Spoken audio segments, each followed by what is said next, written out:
Ассалаумағалейкум, құрметті ағайындар. Өздеріңіз білетіндей, бүгін мынау сиыр еті жілігіне не керек жайлы айтып өтеміз. Бірінші айтып кететін бұл өзі бір апта бұрын ғана жайылымнан түскен, өнен кейін барып 2,5 жасар тана майы, сондықтан да сары болады. 6 ай, 4 ай тұрған атқорында ғана малдың майы ағарады. Оны ауылда тұрған адамдар біледі. Енді бізге айтып кететін нәрселеріміз жіліктің ішіне не керек дейтіндікке біз айтайық.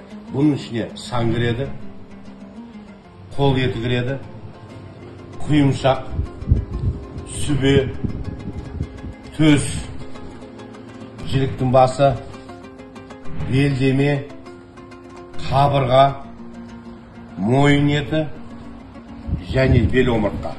Осының бәрі бір жілік. Бір жілігіміздің ішінде 24-25 килограмның манайы. Бағасы 2350 теңге. Алматы қаласы бойынша және Қарасай ауданы бойынша жеткізуіміз тегін жіліктеп алған кезімізде. Әр қазағымның үйінде ет үзілмесін ағайын. Сау саламат болғанша.